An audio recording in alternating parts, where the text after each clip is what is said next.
Good evening, folks. I'm here again for a 1943 steel roll. I see Jim Fletcher and Paul Hampton are here. Good evening, sirs. I'm going to go ahead and wait a couple more minutes before I actually get started on this, simply because I had to change the time on this because I had an appointment this afternoon that I didn't know about yesterday when I originally created the time for this. And so I want to wait to give some other people a chance to know that we're actually here and get through the commercial and stuff like that prior to coming in and finding out that they're 10 coins behind. Hello, Wild Bill. So I want to make sure everybody knows that they can get in on the beginning of these. I'm going to start pausing for a few minutes after I start the program to make sure that everyone has a chance to get their notifications in and drop what they're doing, get over to the place where they watch YouTube and get it started. Timothy Morrell, how are you doing? CVS, you guys are all in on this roll. You've been waiting for this, haven't you? I tell you what, though, I haven't looked at any of these coins under a scope. All I did was kind of dump the tube, take a look real quick, and put it back in the tube. And all the coins are in the same order that they came to me in, so whatever you get is the order that they came to me in. I took a look at it, just a quick glance at the coins, and they look nice. I think there's a number of nice coins in here. Could easily grade above a 66. So I'm glad I got this roll for you. This one's a nice one. JT Gem Mint Trading, how you doing? Adam Chambers is in the house. I'm pretty sure this was this is a roll I sourced a few years back. I don't know exactly where it came from or who it came from. I just know that I had a nice 1943 roll I stuck back, and I was going to open it up for the crowd. Let you guys take it. Did I find a nice house? Yes, I did actually find a pretty nice house. It was one I kind of like, and one that there might be a possibility of making an offer on. However, we're kind of gonna take it smart, sleep on it, talk about it, and we have another appointment tomorrow morning. And during that appointment, we may or may not actually sit down and write an offer, because we have two houses in mind right now, and we're just kind of trying to look at as many as we can to be sure that we're making a good move if we do happen to make an offer. Build a house. Well, I have my requirements. I don't like an uphill or downhill driveway. I like a 3-car garage, even though I don't need it. I like a larger garage. I have to have storage space, obviously, and office space. Storage space and office space that I get. I like for it to be roomy. It doesn't have to be real large, but it just has to be roomy. It has to be a place where I can enjoy working. Jeff Dunn, how are you doing, brother?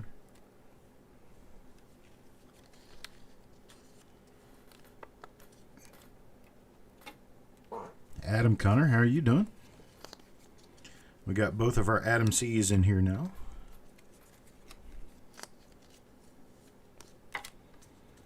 So I can't do your name tags as Adam C. Well, Adam Chambers was the first to come along, so he's automatically Adam C. And then now Adam Connor has to be A Connor, so I can see the difference between them.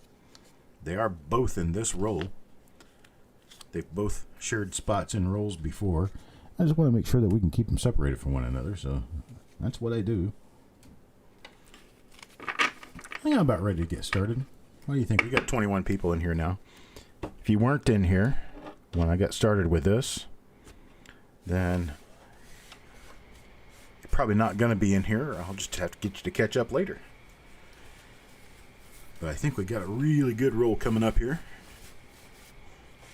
So I'm going to put all the names into the magic bag. Mix them up real good.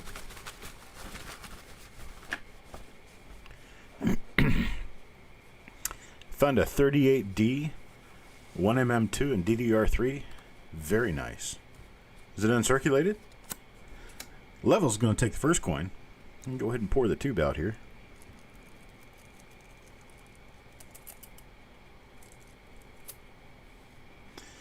That's all of them. Nice shiny coins. Aha. Still a nice coin though, even if it's not in the best of shape. This one's going to go to Levels of Madness, and it looks like we may have a doubled eyelid right there right off the bat. First coin in the roll. Told you I didn't look at any of these. I just dumped them out real quick and looked at them for condition. They were nice condition, so I put them back in the tube, and I was going to open them this way.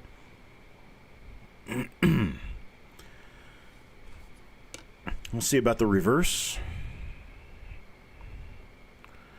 There's a lot of eyelid doubling in the 1943 Lincoln cents.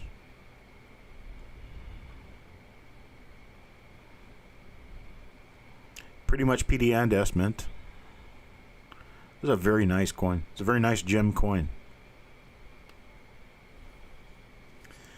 So we have ourselves, as the first coin in the roll, we have ourselves what appears to be, to my own eyes anyway, an MS-66.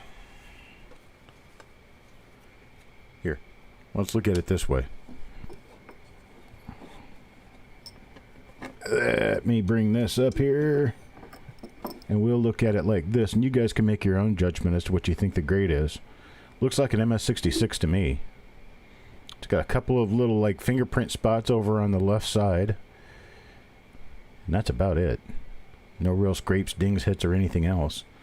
Let's take a look at the other side. Oh yeah, this is a really nice coin. Really nice coin. High grade. So that will be for Levels of Madness. He's usually always at the reveals he's involved in, but not this one. Evidently, he's not here tonight. All right, coin number 2. Coin number 2 goes to Joe McBride. And this will be coin number 2. Oh, man. These things are sweet. This is gradable right here, folks. This looks like a 67. Let's see the reverse. It's a little too spotty for 7 on this side. I say probably a nice 6 out of this coin, though. All right, let's put the scope back down so we can actually look at the details on the coin.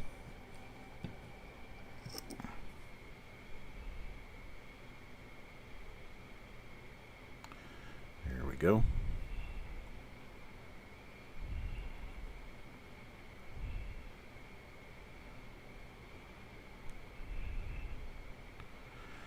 Okay, nothing particular doubled that I can see so far.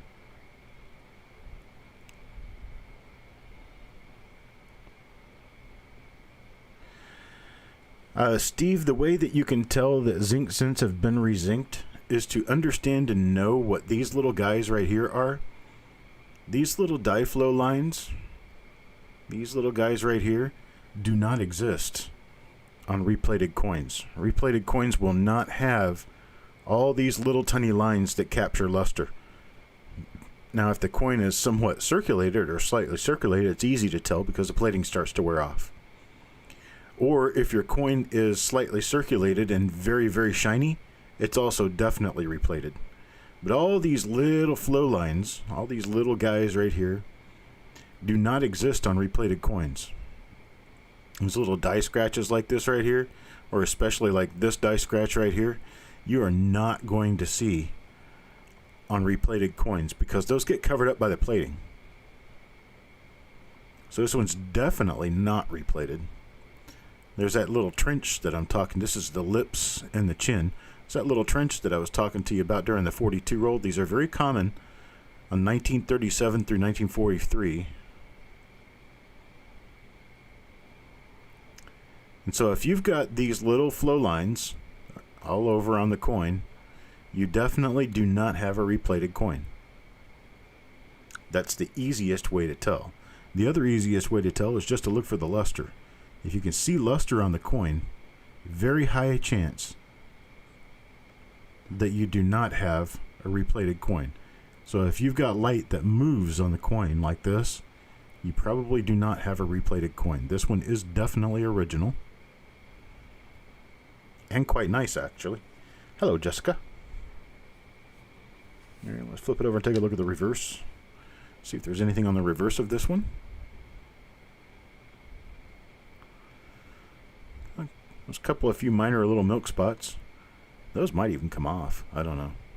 I don't mess with steel scents, though. Steel scents tend to dull when you put anything on them, so I just leave them alone. And that's coin number 2. Coin number 2 going to Joe McBride. That is a beautiful coin, Joe. Hello, Robert.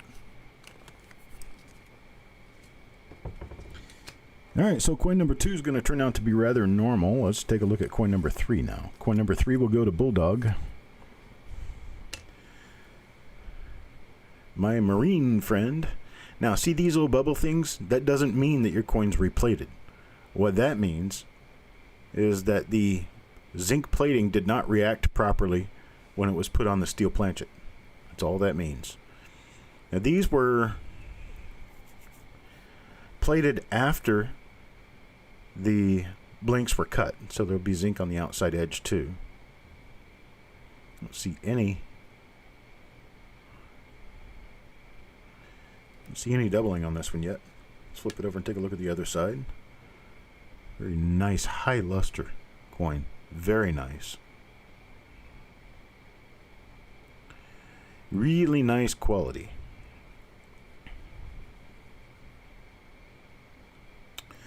But nothing there. Yeah, even on the ones that have the zinc blisters, you can still tell. Even with the ones that have the blisters, you can still tell when you've got a replated coin. It's very easy to tell after you get a little bit of experience at it. Replated coins are, well, kind of just ugly. Hello, Majestic. Yeah, let me throw this one together. And then silver nitrate's going to get our third coin here. Let's see what silver nitrate ends up with. This one's a slight bit duller than the others. Not quite the brightness to the luster, but it's still nice. Still a very nice, generally mark-free coin. These are not easy to find.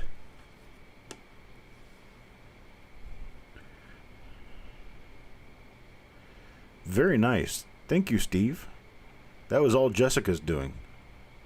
She's the one that picks those coins. The ones that she auctions, she picks them. She picks them, she gets them ready, she auctions them, she sells them, she sends them out. All I do is just provide the basics of the inventory so that she can pick from it and figure out what she's going to do with it. She does a great job of it, though. That's for sure.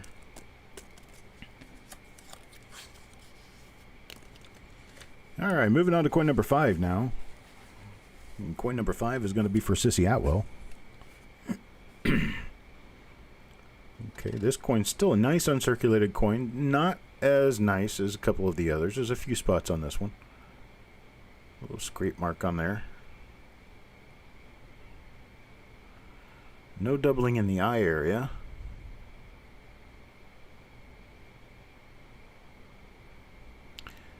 I look to the top and the bottom of the words or the letters in Liberty. I look inside the letters in Liberty real closely.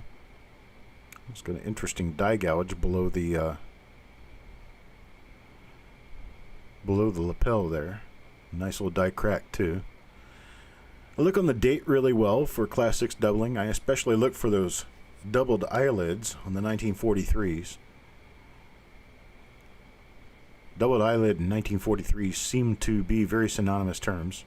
This one is a double die reverse. This one does have a nice Class 6 double die reverse. You can see that elongated dot between the E and the P and how thick the bottom of the U and the L are.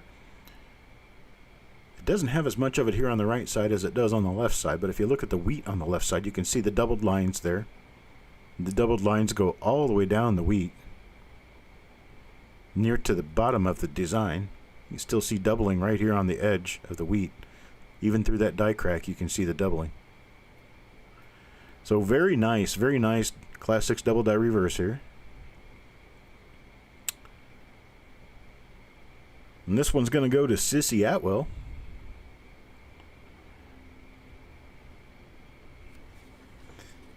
All right.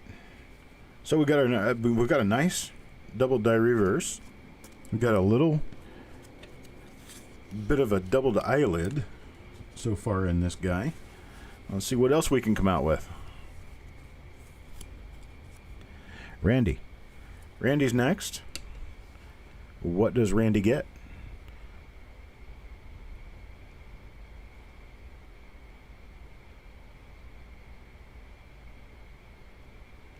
Nice, bright, lustrous coin. You can really see the difference in the luster on this silver color.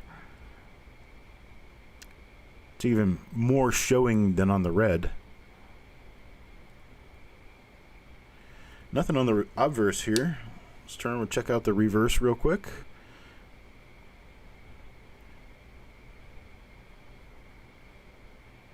I do not see anything on the reverse of this one. Something else I checked for is that 1942 is well known for double die reverses here in the center of the design. I think there's 6 or 7 different ones listed. 1943D has one like this. 1944D has one like this. I don't know of one in 1943 plain. Well, just because I don't know of it doesn't mean it can't be out there. So I always check closely. So I got a friend who buys 1973 and 74 rolls, lots of them, and checks for a crossover of the reverse style. No one's ever found one. Don't know that even exists, but he's looking for it, buying all the coins he can manage to get. Let's see here. Not seeing any doubling on this one. I flip it over and take a look at the reverse. Hello, Ida Herring.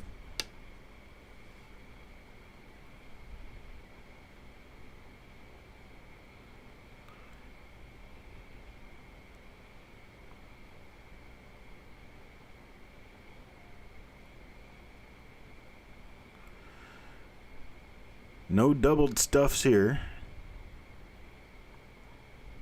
You can see the concentric die scratches there. Some sort of a rotary scrubber was placed onto the die, made those little scratches. So that's Jim Fletcher. Got a really nice coin, just not a double die. So far, got 7 coins in here, and we're all at gem uncirculated for every one of them. Adam Chambers. Another pretty nice looking coin. Very bright luster on this one. It's got a few marks on it though. Couple of little spots. A little bit of haze. Still a very sweet coin though. Like it. I love these things. Oh, here we go. I wonder if this matches Level's coin. There's a nice doubled eyelid there. Let's see. Let's find a marker on here. I did find a marker.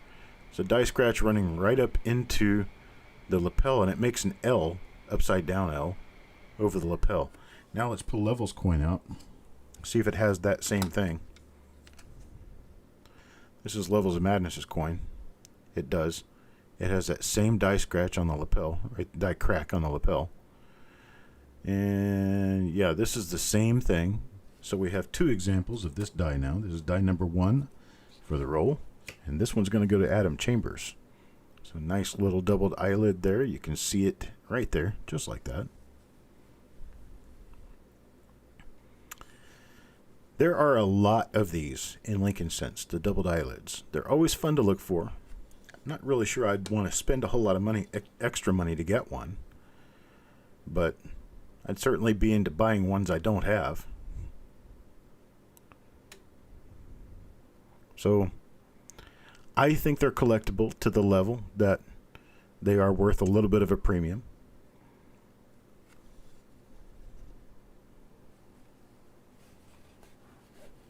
Hello, Juan Vieira.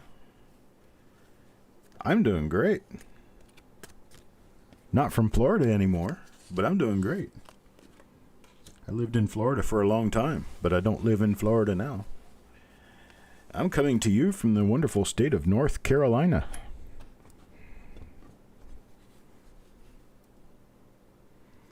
All right, Steve A.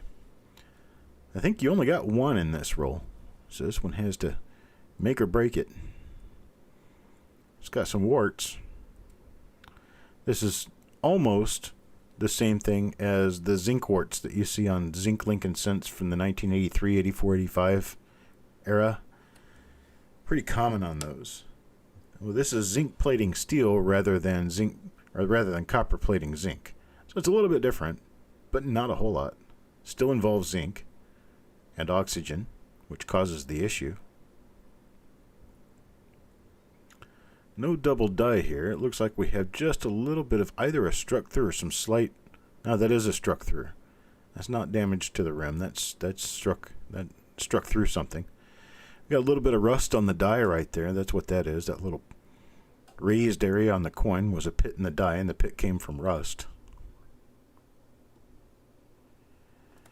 And we got nothing special on that coin, although it is a very nice 1943 Lincoln Cent.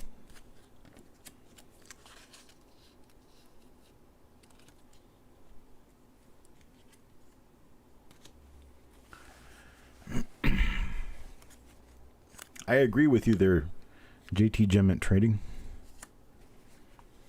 All right, here's silver nitrate. This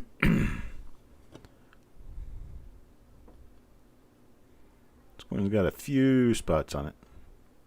Not real bad, though. Somewhat affected, but not overly affected by it. Nice big old die crack running straight across the bottom of the coat. Got no doubled eyelid. Let's take a look at the reverse and see if we have anything exciting over here to talk about. And it looks like we do not have a double die on the reverse.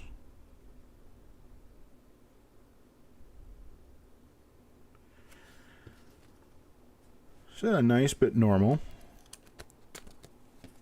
steel cent here for silver nitrate.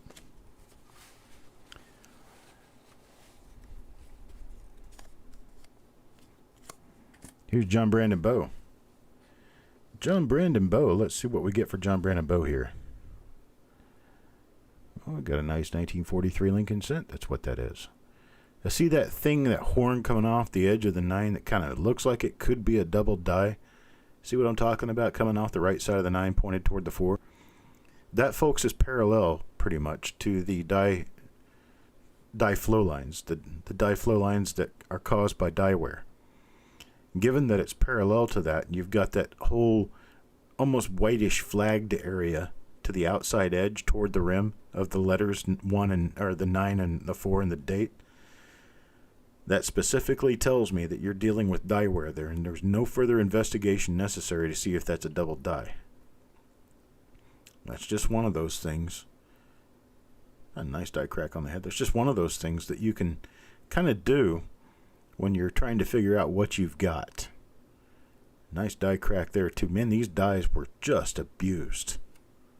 A lot of them didn't last very long, which is why a lot of these coins are early to mid die state.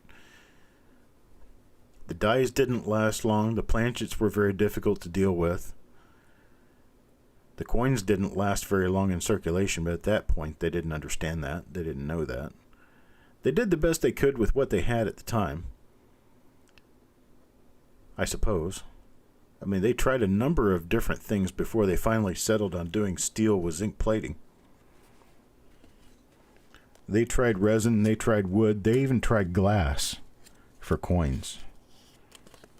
They couldn't find anything that would really work well except steel. So they used hardened steel dies to mint soft steel coins, and it was just too similar in hardness. And it just tore up those dies.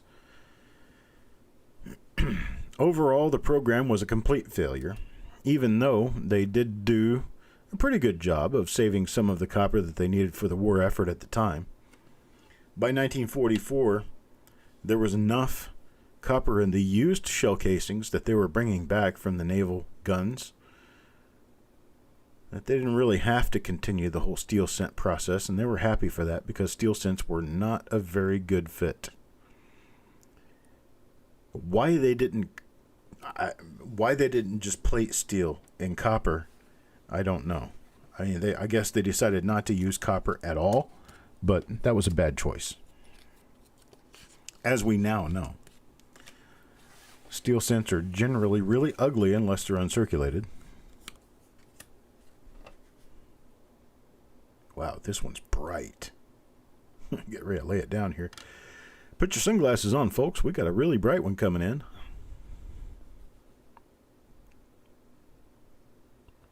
Ooh. We have...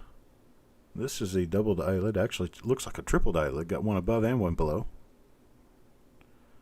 This is not the same as the other coins that I've picked out already, so this is going to be yet another die. So this is going to be die number 3 for the roll.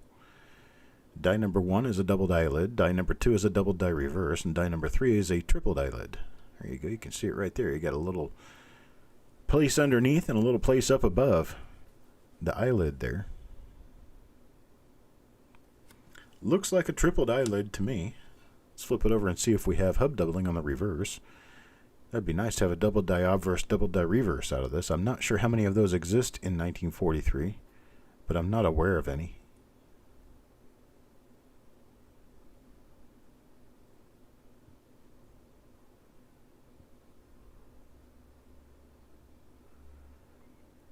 I'm studying very carefully here.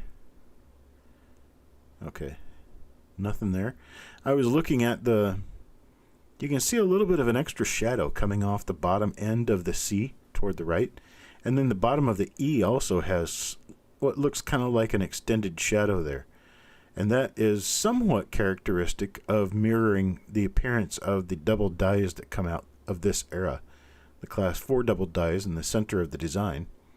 But this one just doesn't match up. It's just a couple of shadows, probably from die wear. And that's what I wanted to check. Which coin? This one? Majestic? Or was that the... You want to see this whole coin? I'll show you this whole coin. We can do that. I haven't put it away yet, so we're perfectly fine.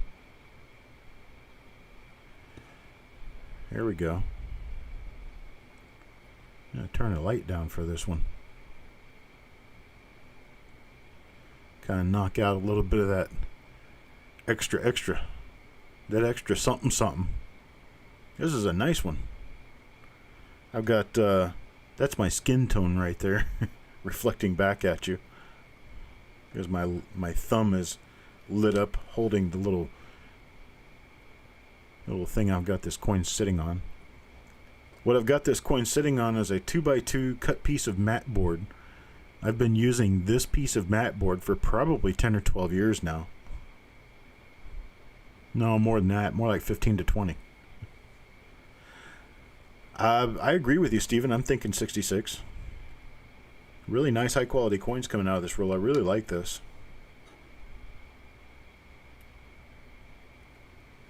So I'm glad I was able to provide this roll to you.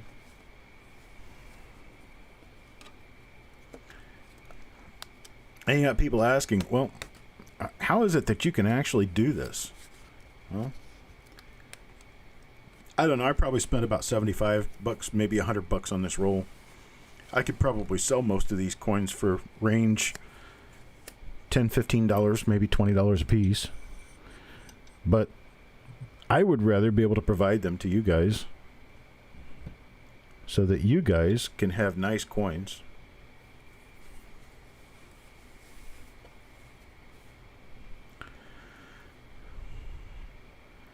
Let's see, JT. They actually went into 1947 with that. So the showcase bronze goes all the way into 47. I personally don't think there was any actual problem with them using the showcase bronze because, well, as it appears, the showcase bronze was actually relatively safe.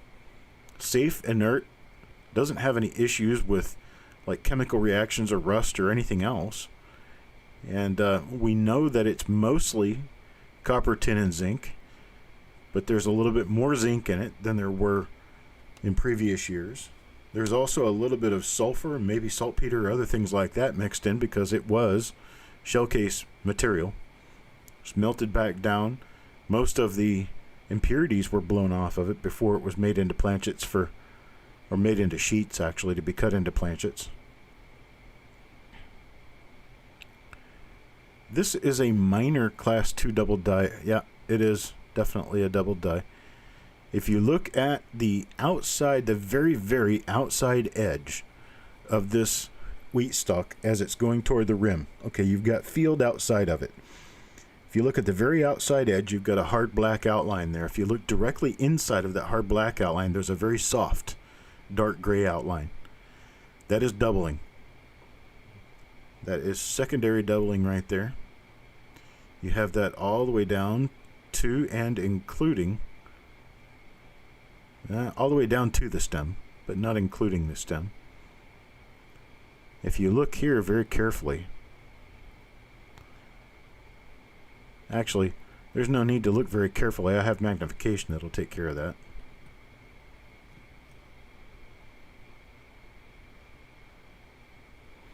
Let me get this thing properly adjusted.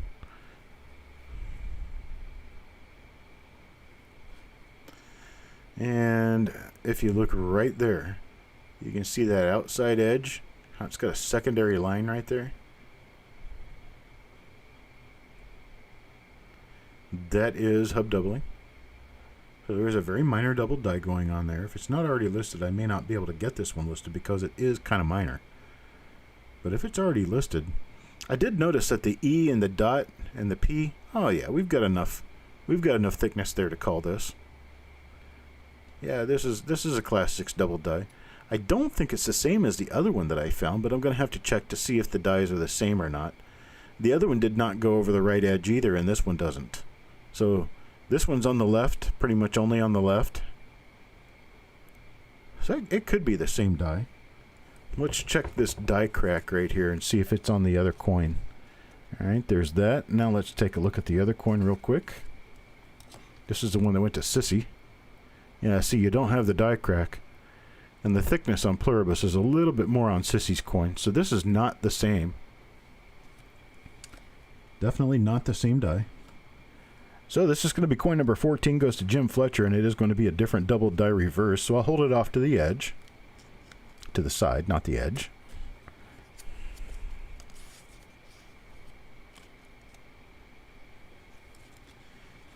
Yeah, I think the showcase bronze Lincoln Cents can actually be much, much prettier than a lot of the other years. The reason for it is because of that extra impurity in the metal tends to make it tone very nicely. Usually an orangish color. A lot of times they go into an orange hue. They're very nice looking. There is one slight problem with them, though, is that sometimes the planchets can have impurities in them that'll cause laminations. That's a great thing if you like laminations, but if you want a perfect coin that'll grade really high, lamination's going to impede that. Not going to get very far with a laminated coin trying to get a 67 grade on it. Just isn't going to happen. Hey, Eric. Alright, this one didn't have anything on it. That's Cale Kistler. That's Cale's first coin, I do believe.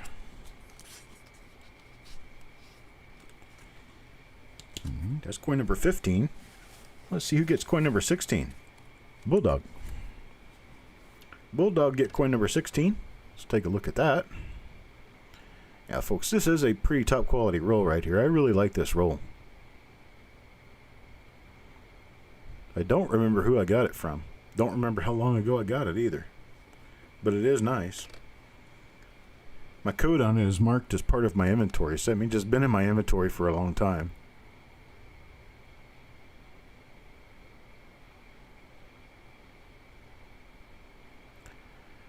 And nothing special on this pretty little baby, so... Wow, it's just a beautiful coin, though. My gosh, this thing's almost proof-like. Really, really nice. Bulldog, you're going to enjoy this one.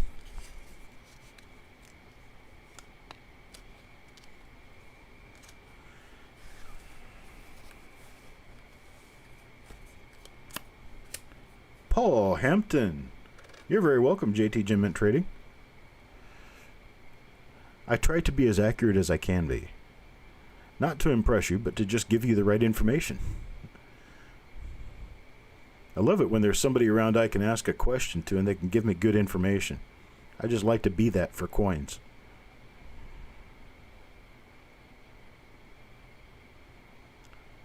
You notice how few marks there are on these? I mean, it's like, you know, usually you'll see a bunch of bumps, hits, and scratches all over coins. There's just, I mean, this coin looks like it was just minted yesterday. Very nice. Let's take a look at the reverse and see what we have on the reverse.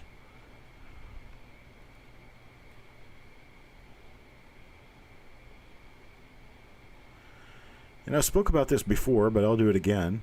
You guys notice that I have a specific place where I start and a specific direction that I go in when I'm looking at coins. Typically, the reason for that is going to be that my eye is trained to look at specific things in a specific order to catch everything. And if you're all willy-nilly about how you get into your coins and about how you put them under a scope and how you mess with them and everything, you're going to miss stuff because you got no plan. Your head has to have a plan. So I always start with a date. I generally always start with the obverse. I've seen this twice now, and I may have to go back and pick these out. This looks like it could be a doubled eyelid to the north. I'll have to keep this one out separate. Go back and find the other ones. I've seen at least one other of these. Yeah, but this little guy right here is not the best condition, but it is still a very bright, very nice looking coin. No doubling on the reverse here.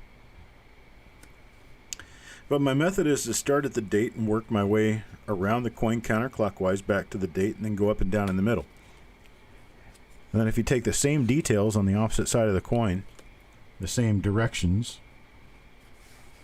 I do that with the reverse, which means I usually start at the lower right wheat, or I start near the designer's initials, and then I go around counterclockwise and then go straight up and down in the middle. Now, there is no rule. You don't have to do it that way. This is just how I do it. See, we've seen this die before because we've got that die flow coming off the 9 and the 4, making them look almost like a double die. We've discussed this die before, and I know I've seen it. There's your die crack across the head. There'd be another one across the bottom down here. And I know this die now because I've seen it. I paid attention to it when it was up here last time. Didn't find anything on it last time. I'm not going to find anything on it again this time. But I'm going slow enough that everyone else can see it too, and you guys can learn from the experience because that's what this is all about.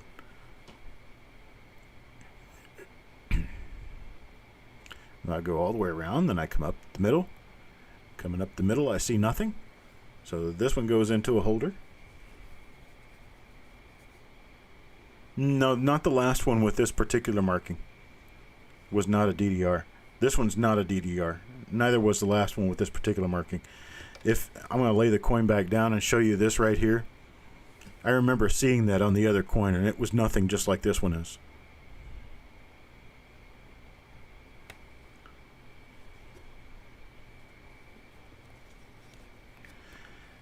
There is a double die reverse. There's actually a couple of double die reverses running around in this lot of coins, but not this. This one will go to CVS. And let's take a look for Mike Birchman. Mike Birchman will get this coin. This one looks different from what I've seen before with this particular die crack. Gosh, look how bright this coin is. It's like, hey everybody, put your welding glasses on. We're going to look directly at the sun now. This thing is nuts.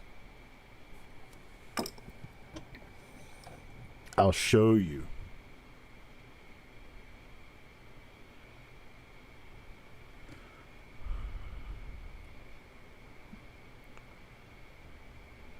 luster on this coin is just nuts. Bright as it comes. Now you can't get a Lincoln cent brighter than this. I'm going to flip it over real quick and take a look at the reverse before we come back down and look at it closely. Now see that thing under the NU of unum? That place where it looks like it was polished or scraped in one direction. What that is the feeder finger that comes across and grabs the planchets and moves them out of the way. Actually scratched up against the die, and it scratched the die. Then when the die mints further coins, those scratches on the die actually come out in the design of the coin. There's one hit on the top of the S of states, the first S of states on this coin. Other than that, I don't really see anything. There's something between the E and the T of Cent and United. But it is still a very bright high luster coin. Absolutely. Alright, let me zoom in and take a look. There's your thing between the S, and there's your thing between the E and the T. I hit that right on the head. And it looks like we could possibly have a very minor double die. Let me look. Okay. Same area I told you to look last time. You can see a very, very faint secondary line. I'm not going to call on this one because it is too minor to really count. But it is a very slight class 2 double die. No, that side might not be.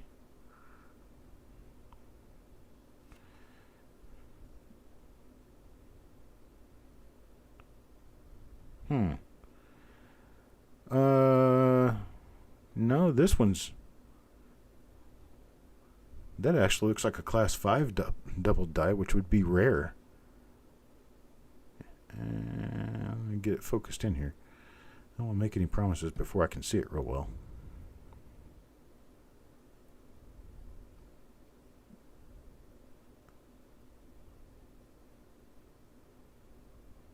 Oh yeah, definitely.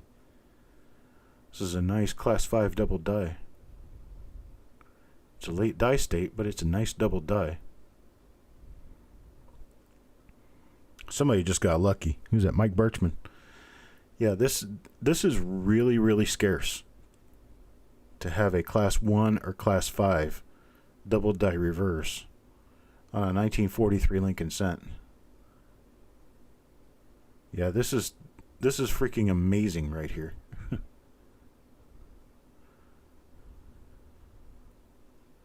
Especially like with right there, that R. Wow. Look at the B, the doubling in the B.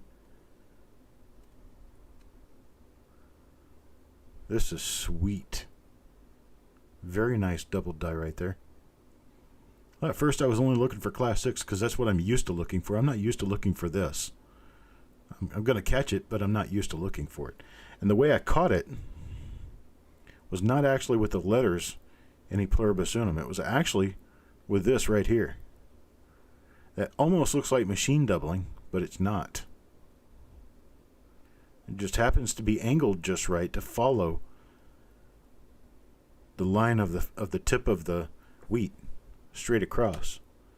That's a very nice class 5 double die reverse. In fact, I'm not sure whether it's already listed, but if it's not, it's a nice discovery.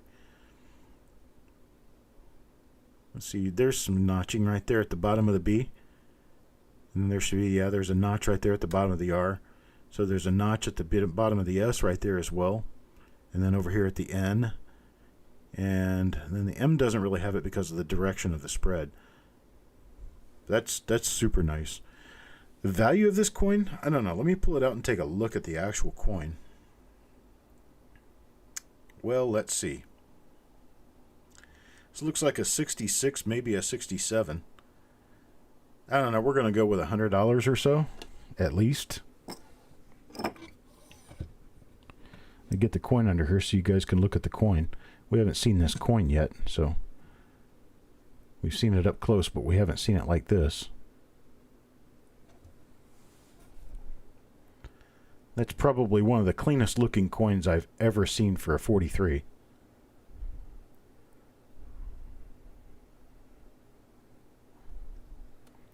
Oh, it's definitely worth slabbing. No doubt about that. In fact, once I get a good photo of it, you can submit it to Annex, and they'll put it in a holder. You can see the extra width if you can really kind of just look at it real close with your eyes and just kind of get a train on it. You can see the extra width in the word unum, just looking at it just like that.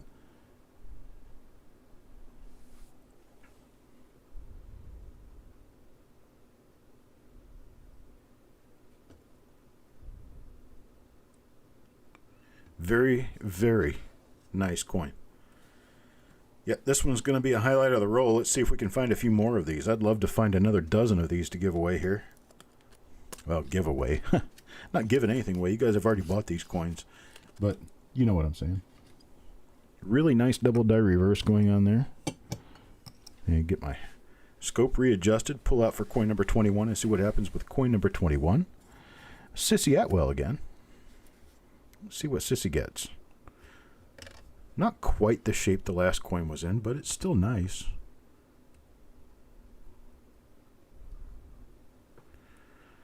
Just a little bit of a mark issue going on in the field, but the luster is still very bright on this coin. It's a very nice bright coin.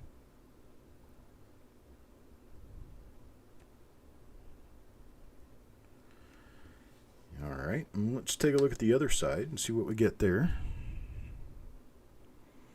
See how much more normal, quote unquote normal this looks. You don't have the notching at the corners of the letters and the doubling in the B and all that stuff. This one is a normal reverse. Unfortunately, we're getting back to coins that were well made. This is the top of the head here. It's the back of the head and the top of the head in a clash. Clash marks. Here's clash mark. This is the back of the neck, where it comes in from the bottom of the hair to the back of the neck, and then the back of the coat right there. Got a pretty decent looking little clash mark going on. A couple little die cracks. Pretty normal for 1943. And that's coin number 21 for Sissy Atwell.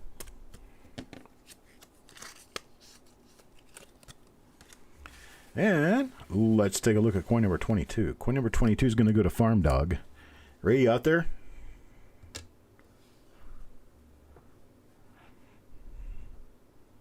Let's see what we get for Farm Dog.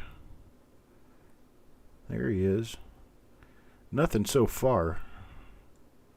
But that doesn't mean that our reverse won't be really nice. There's a huge die gouge popping out the back of the shoulder. So that would be a really good marker if this does happen to be anything on the reverse side. We don't have anything on the obverse. So let's flip it over and see what we come out with. Looking quite normal, unfortunately.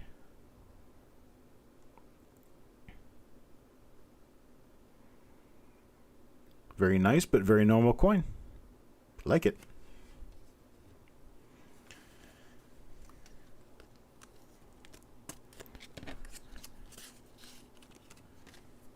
Now let's move on to the next one.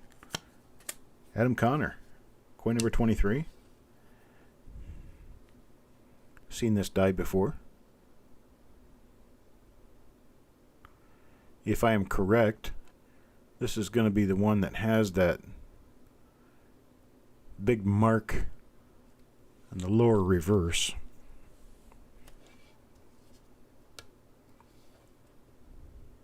Nope, I'm not correct. So we could have pretty much anything here.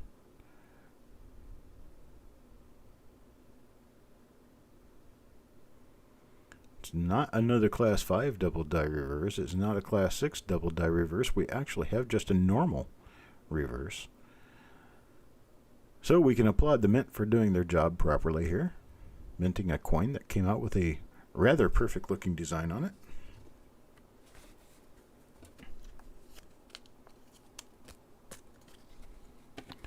Yeah, these coins don't generally come this nice, so these things are superb. You guys are getting a rare opportunity at a very nice roll, and I really like this because, well, this is what keeps everyone trusting me. I know the quality of my coins. I don't know what's on them until I stick them under the scope, But I do know just by looking at a roll of coins if it's going to be a decent roll. Generally. Sometimes I come out with dogs. I'm not necessarily looking for coming out with dogs. I would prefer to come out with beautiful coins every single time.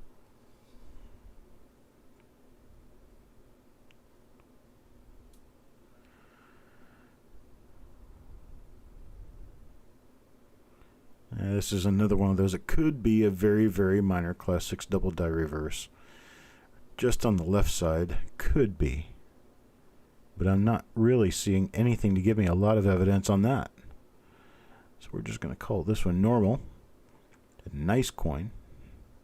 And move on.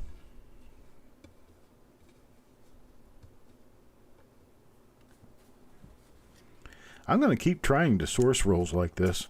I've got a couple of 43D rolls that I could try to open, but I know that those aren't going to come out quite as nice as these. But we could do a couple of 43D rolls. Levels of Madness again. He got the first coin in the roll, and it was a doubled eyelid. What does he get this time?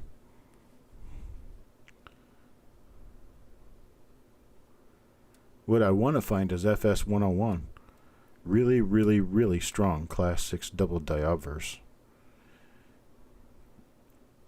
I mean, it's a coin that'll knock you over.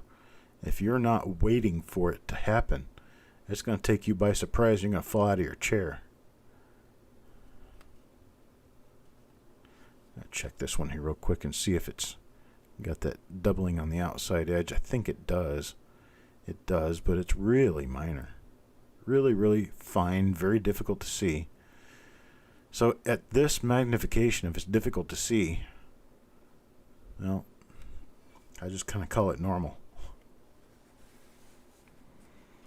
Sometimes they do have a chalky look. Sometimes that chalky look is due to the zinc turning because it was exposed to moisture. Zinc, when it's exposed to oxygen, turns to zinc oxide. When it turns to zinc oxide, it's the same stuff, that white cream that you put on your nose to keep you from getting sunburn when you're out at the beach. That's zinc oxide. This is quads.com. Quads, brother, you got yourself a really nice looking coin here. I mean, this one's pretty high quality. Very high quality. Hey, look at this thing. Good gosh.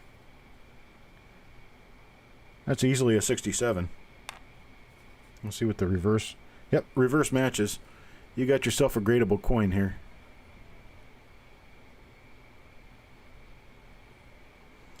Hi, Eddie. There will be more steel. This isn't the last roll of steel cents, so I'm sure that we'll run into more. Right now, I've got a couple of 43D rolls that I don't think are quite the caliber of this roll, but 43D can actually prove to be real nice for die varieties. I'll have to see what I can do about making sure one of those comes out. I don't like the idea of opening rolls that are tubed, trying to, get people tubed rolls, because they, I don't know, sometimes they just tend not to be nice. I mean, it tends to be that they're front loaded with the top 3 or 4 coins are really nice, and then they turn to crap after that.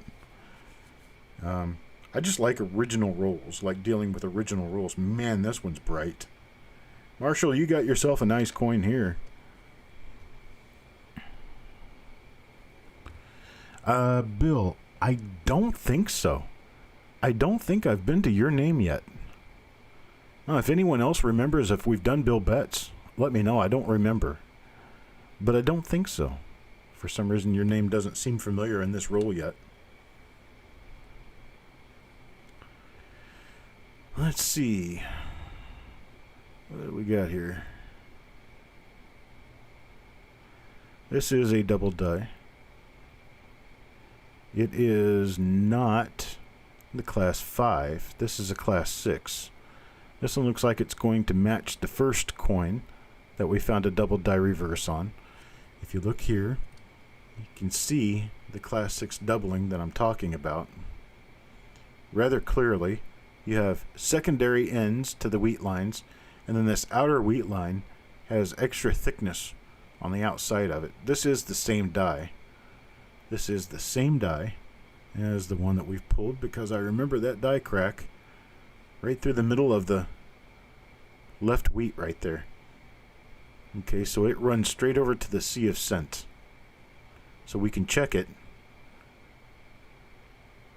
Slide this little baby out of here. And we can check it against... Which one was it? Was it... It was this one, I think.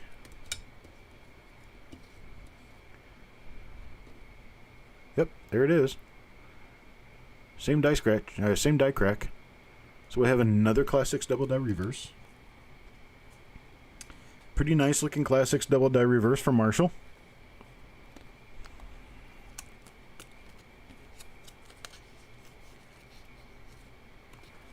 How many different varieties so far?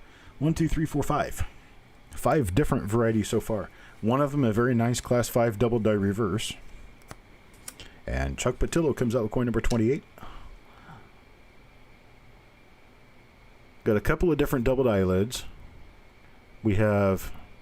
Oof, that one might be a double eyelid there too. That looks like one that Kaneka would probably list. So we'll have to take a good quick look at that one after we get done here. I think this is going to be another die. It's going to be another new die. It's going to be the 6th die, so it's going to be die 6 for this roll.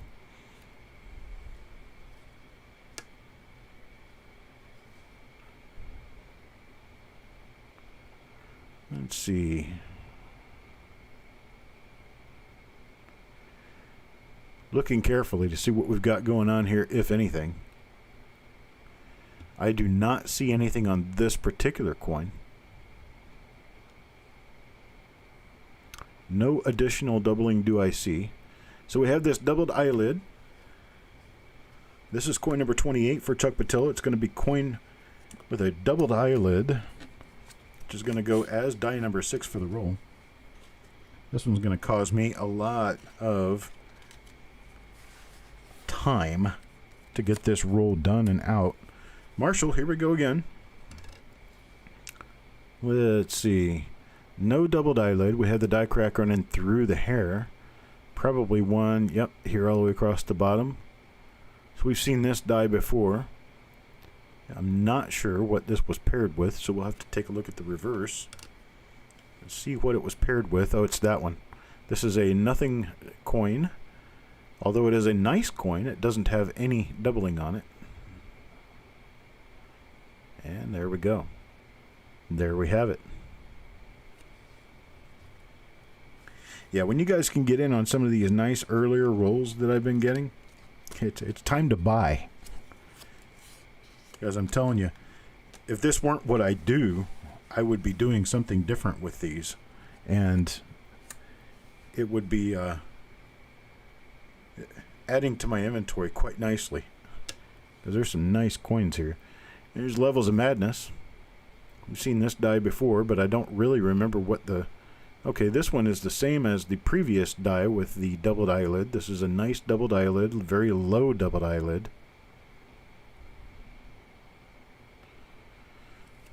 Flip it over and take a look. I think this is going to match the coin number 28. That'd be die number 6 for the roll. Although it looks a little thick on the reverse, there's no doubling going on here.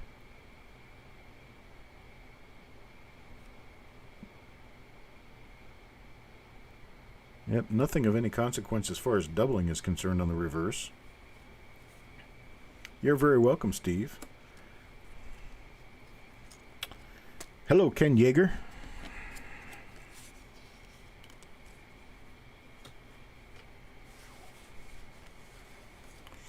All right, Joe McBride. Joe McBride will be in for coin number 31. Let's take a look at what he gets. And looks like we've got a spiked head die crack.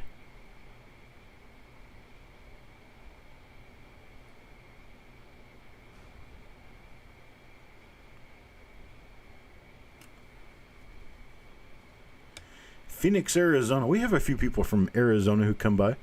One of them is AZ Coins. He roams Arizona.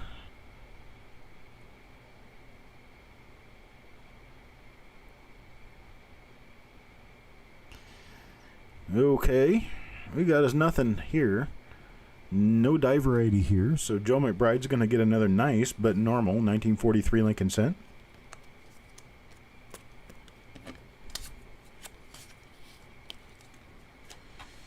All right, let's see what's next. Randy, probably been waiting very patiently for your first coin to come up. This one doesn't have really bright luster, but it looks like a really nice clean coin though. The luster is a little impeded on this one, but it is a very nice, it's kind of like a battleship looking gray with luster. Not a lot of luster, but it does have some luster. No double die though. This is the same as the one that had the really nice clash. You can see the clash of the back of the head and the hair all the way up to the top of the head there. Got more clash marks over here. This is going to be the back of the hair and the neck over into the collar of the coat.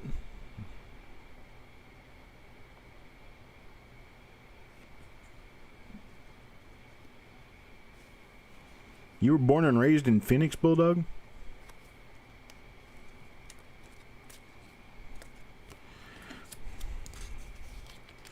Well, that was for Randy. Let's take a look at coin number 33. Let's see what we get for coin number 33, and Tim Morrell is going to take this one. What do we have?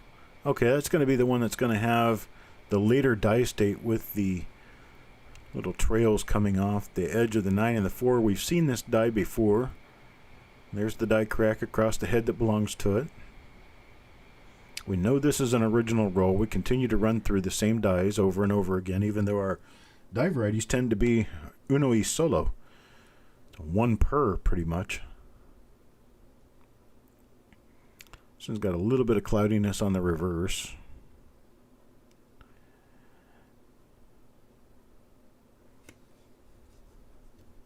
Nothing else on the reverse. A little bit of a spuddy reverse on this one. And this one's for Tim. And number 33. Randy again. Randy, what do we get for you?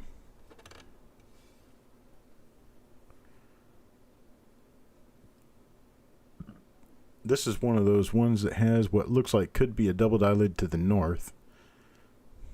I stuck one of these off to the side.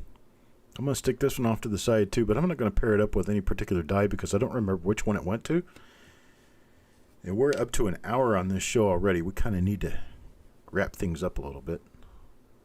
So I will stick this off to the side as one of my possible double dies. I'll take a look at it later and I'll see if that is indeed an eyelid to the north. If it is, I'll get it listed.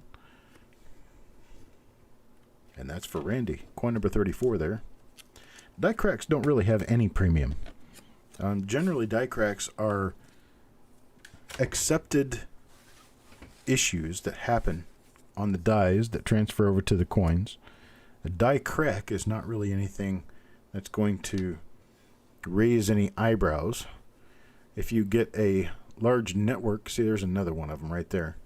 If you get a large network of die cracks, it turns into a cluster or pieces start breaking out of the die, then you could actually have yourself something of value. But just a die crack is not really much of anything. Why in the heck do I have Top Chat on? If I have missed any of your replies or responses, it's because I had Top Chat turned on. So I was paying attention, it's just that I wasn't seeing everything. So if you guys want to say something now, I'll see it because I'm on live chat now. My mistake.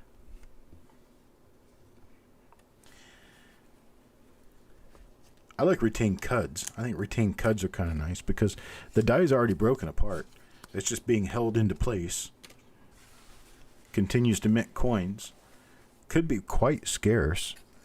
Because, I mean, how many strikes on a coin does a broken piece out of a die actually mint before it falls out of the chamber altogether? Probably not a whole lot.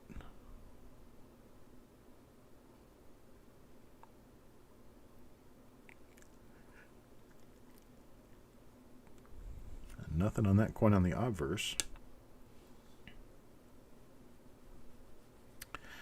Jeremy, cuds only happen on the outside edge of the design. It's actually noted that on a cud, the piece of the die has actually broken out completely and come completely out of the chamber. Nothing there. Generally, when they're on the inside area of a design, they're going to be called a die chip. Or if they're large enough, 4 millimeters or more, they're going to be called a die break. These are all very sweet coins. Liking this roll. Liking it a lot. That's coin number 36 for James Worley. We'll move on to the next one. That's coin number 37. And it's going to go to Mr. Worley. Mr. Worley's name coming up all of a sudden. Must have been all clumped up at the bottom of the bag, and that's where I'm reaching now.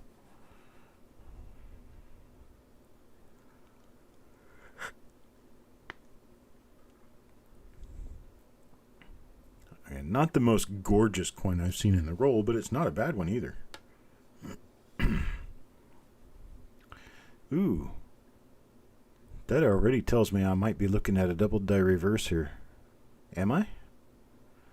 Let's see. Yes, I am. I got the eyeballs that'll see that stuff. Just comes out for me. I could tell that there was a little tiny bit. This is going to be one of the more minor ones, but it is a double die reverse. I could tell there was a little bit of extra thickness in that stem right there.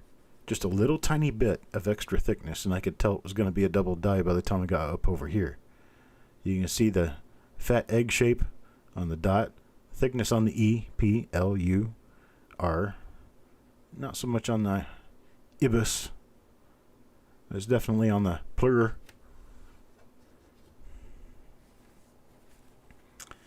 You haven't been too lucky with major cuds. Join the crowd, brother. I think I have found 2 cuds in my entire life. They're not very common, because by the time you get a cud busting out of the die, your die is just about set for failure. So cuds are going to be kind of scarce. A lot more scarce than double dies and repunch mint marks. Because cuds are a temporary thing. Double dies and repunch mint marks are actually a part of the design on the die and don't really have any effect on how coins are struck. A cud will definitely have an effect on how coins are struck because you're striking a coin with a partial die. Never a fun thing. Well, this is obviously one that was at the end of the roll. I do apologize for that. This is a roll ender coin. It has the circle scratch of death on it. And I hate that to be the case. But John Brandon Bow, you end up with it, unfortunately. I'll talk with you about a partial credit on this coin because I don't like it. John Brandon Bow, are you in here or am I going to have to email you?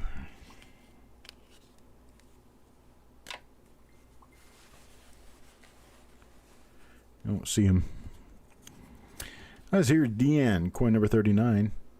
Ooh, this is nice. Nice, nice, nice.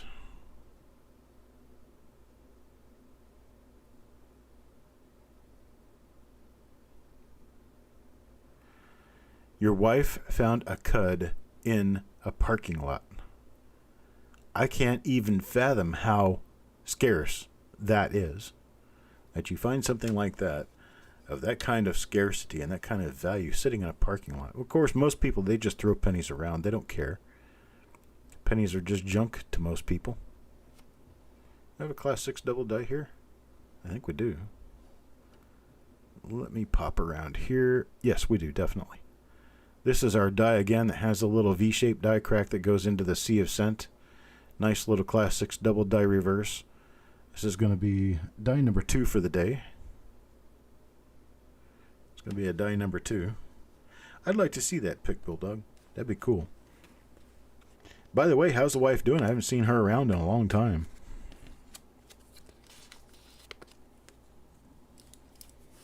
Is she quit collecting or is she run out of money?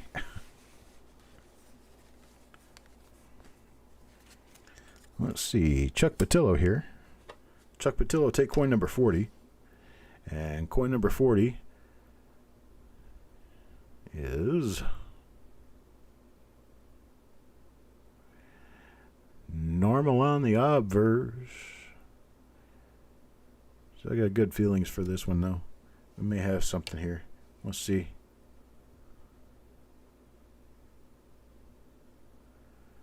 Yeah. Okay, I was wrong. Not so much. Normal reverse. This is the one that had the concentric die scratches on it. Had some sort of a rotary scratching tool to clean up the die that they used. Set it right over the central area of the die. Sit and spin.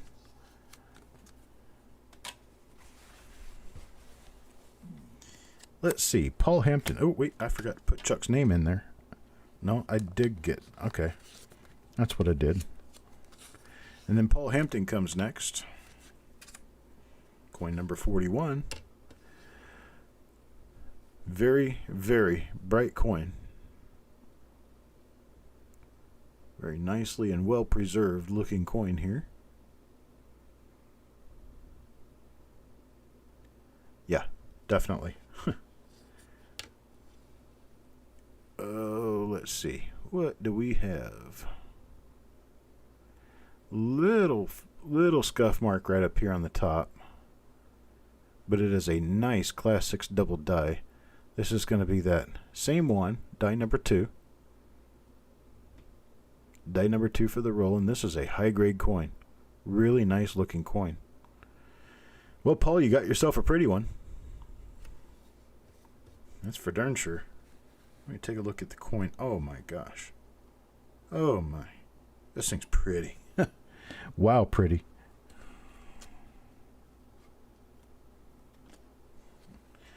Well, tell Vicky hi for me.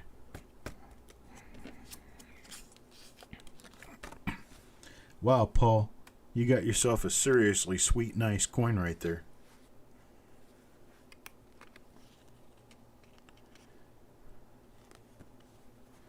Yeah, these coins are high quality, folks. These are really good coins. So most of you don't need to be told that, but just reassuring myself that I'm doing a good thing for you. Another 1943, as usual, right? As we sit here and sift through Gem BU 1943s, knocking them down for one little scratch or one little thing here and there. And you've got 2/3 of the total mintage of 1943s that are gone to waste, rusted, or otherwise completely. Oh, man, here we go. Another one. Look at that. Sweet.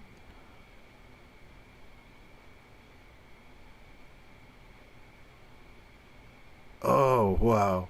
Man, I'm jelly now. I'm helly jelly. Who's this? Adam Chambers? You'll let me borrow this one. Look at that. Oh, man, this is sweet.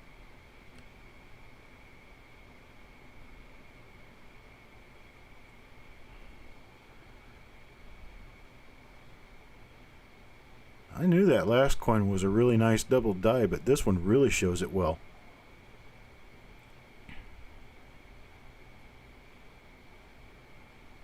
This one really shows it well. Hi, Deanne. Look what we just found for Adam.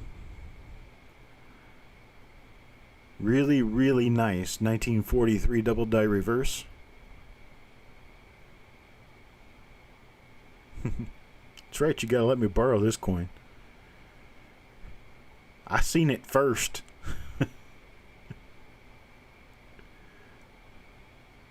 Oh my. Adam, you got a pretty one here.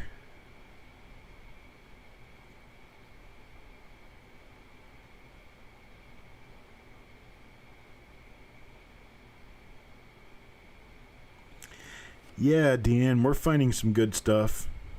That's for sure. These coins are not only nice, but there's some nice double dies in here too. And look at the quality of this thing. Just the quality of the coin itself. I bet there's going to be some doubling in here too. I'll take a better, quicker look at it later, but I do believe there's probably going to be doubling inside that wheat.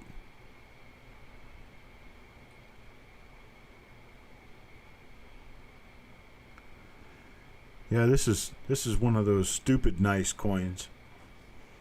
That's coin number 42, Adam Chambers. Really, really nice. This is going to be an hour-and-a-half show because we've been finding so many goodies. Hello, Jessica. I'm giving away coins, Jessica. Jessica breaks out in hives when I open rolls like this.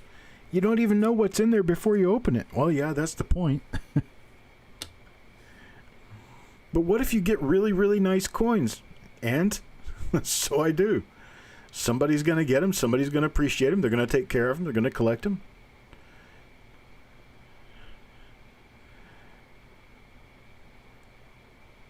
And then see, like for that coin, when Adam dies, I'm going to come hunt down his family and buy it from him. No worries, right?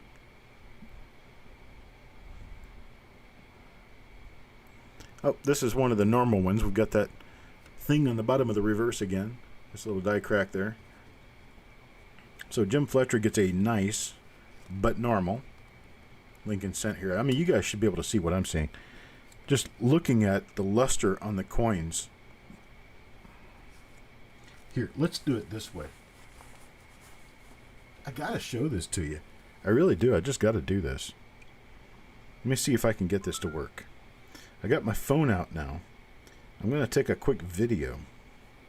And I'm going to show the video to the camera, which should pick this up.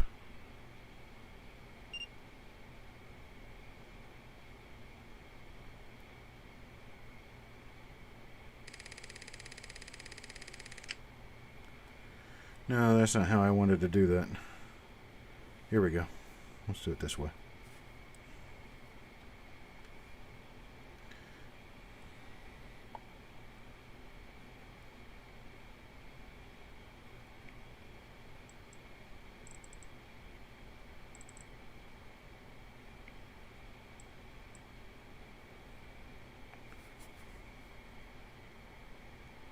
There we go.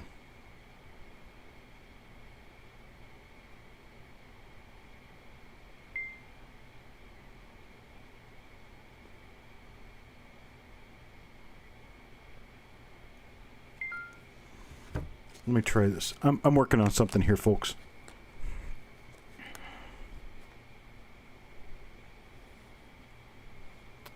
Which one, Jessica? What die number? I can't see anything but a link. I can't really see what die number you're showing us.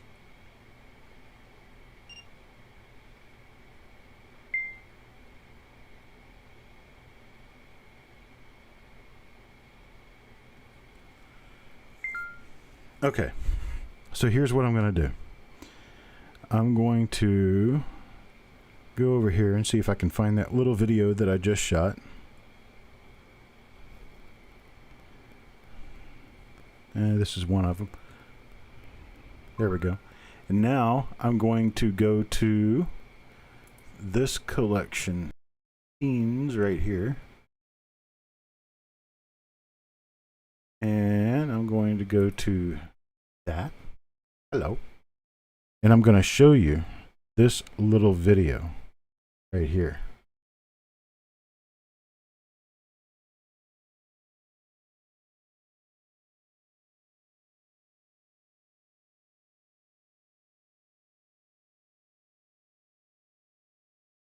What is going on?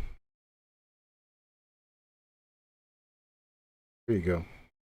See how bright that coin is? It's almost too bright for the camera. I'm going to quit playing around now. But that's what that looks like. Just an absolutely beautiful coin. There you go. We'll try it this way. See if we can find the luster there.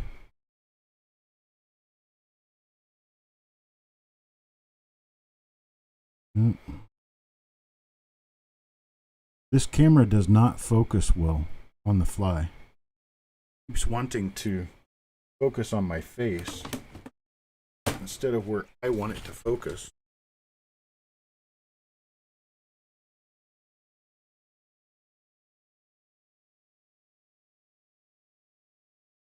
Now it's got the... There we go.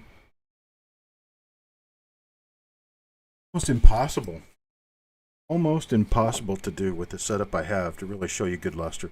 I just wish you could look at this through my eyes. You could look at this through my poor, non-focusing eyes. You'd still be able to see the luster. So. Alright, here we go with coin number 44 for Sureg. I hope I find a couple more of those double dies in here. That would be really nice to find those double die reverses. Oh, how about if we go back to the right scene? Go back to this right here. That you guys can see what we're doing again. There we go. There's coin number 44 for Sureg.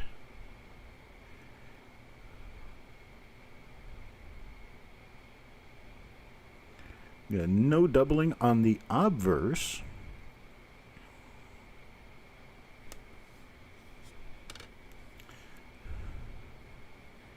Not the class 5.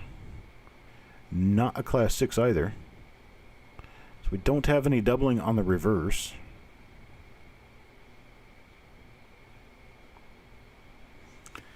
Nice coin though. We just keep trucking. Keep on trucking along. See what we can find. Now you got me wondering if I've seen Bill Betts' name yet today. If we did, I'll pull it out real quick. If I have Bill Betts in here, it was a double die. A double die. Let me see. It's Mr. Fletcher, Sureg, right, Chuck Levels, Worley, Adam, Randy, Sissy, Marshall, Deanne, Paul, Levels, and Adam. I have not pulled Bill Betts' name out of here yet. I don't know where it is though. Here's Sureg. Sureg comes next. And this is Sureg's coin. Well, nothing yet on the obverse, which can be a good thing because the one with the really nice double die reverse doesn't have anything on the obverse. Well, let's flip it over and see. We do not have a double die reverse. In fact, we have what appears to be a different die from what we've seen before. No hub doubling on the reverse. Hello, Shree Ward.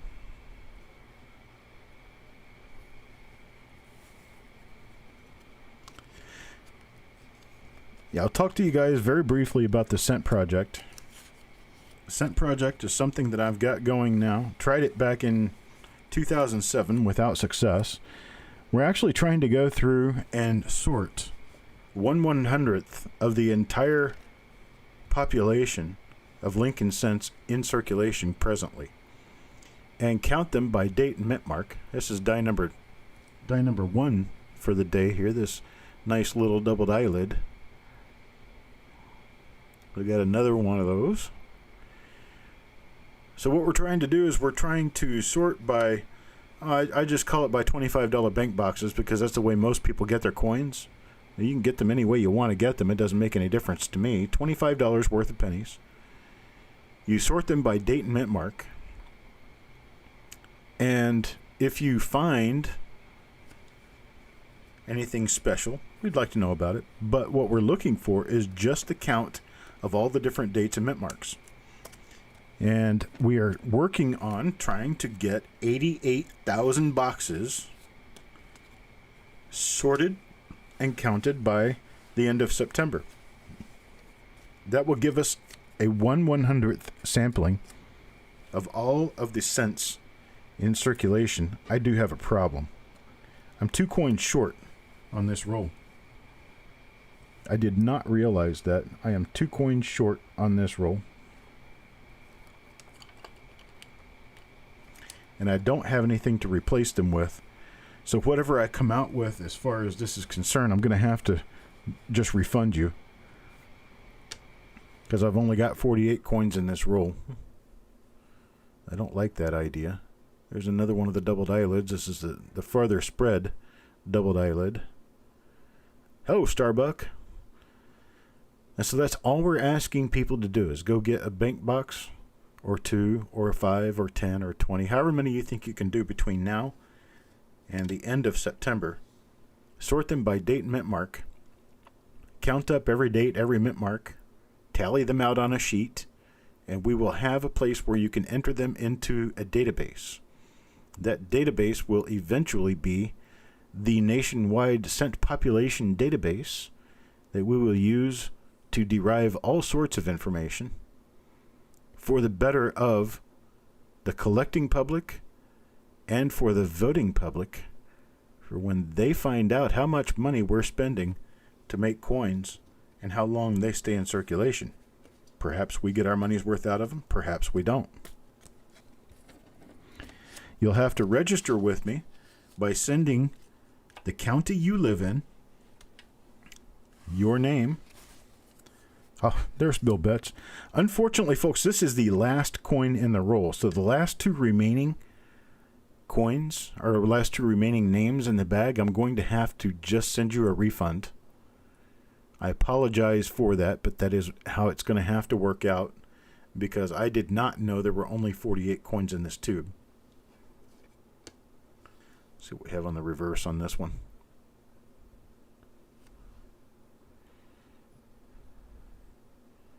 Well, we kind of end on a downbeat here. We don't have anything on this coin, and it has a little bit of a stain on it. But otherwise, it's pretty nice. So this is coin number 48, and the last coin in this roll goes to Bill Betts. And let me see what 49 and 50 we're going to be, because we do not have them. Adam Chambers and Deanne. I'll have to refund both of you for one of your 43 Lincolns because I do not have the coins. My apology. I thought that tube was full, but it wasn't. Well, I definitely appreciate it, Cherie. Yeah, send me an email, cd@coppercoins.com, and we can discuss it, but I'm just looking for a number of boxes you think you can sort and count out by date and mint mark by the end of September from your local area. Midnight, yes, it was. I do remember your coin. So I'm going to go through real quick before I end the broadcast here. I don't have these separated by die specifically because there were so many different ones. So I'll just let you know that I have found what appears to be a die variety on your coin. If you are Randy, we got Randy, Mr. Worley, Adam Chambers, Chuck Patillo, Levels, Mike Birchman, Sireg, Jim Fletcher, Sissy Atwell, Marshall, Deanne, Paul Hampton, Levels, or Adam. They're going to be coins numbered 8, 1, 41, 39, 27, 5, 14, 18, 20, 30, 28, 42, 37, and 34. And then the remainder of the roll turned out to be normal coins. And Midnight, I will let you know where your coin sat in all of this. There it is right there. Number 12. Midnight Silver Run, number 12. You've got a very nice looking gem coin there. I saw at least 2, maybe 3, 67 level coins in this. A whole bunch of 66s. A whole bunch of them. Nice, superb gem coins. Unfortunately, we only had 48 coins in the roll. There's 2 coins remaining out there in the wind somewhere that I'm just going to have to refund to Adam and Deanne. Unfortunately, the two of you did not get a coin that you have ordered and paid for, so I'm going to have to refund you. I appreciate it, folks. Thank you very much for dropping by. I'm going to go ahead and take off for the rest of the evening. And I do have tomorrow evening set up for a 1940s S-Mint San Francisco bag. Got a half bag, 2,500 coins that I'm going to be taking 200 coins out of. We've got 100 spots sold. Actually, 119 spots ended up being sold. So we've got, what is that, 234? No, 238.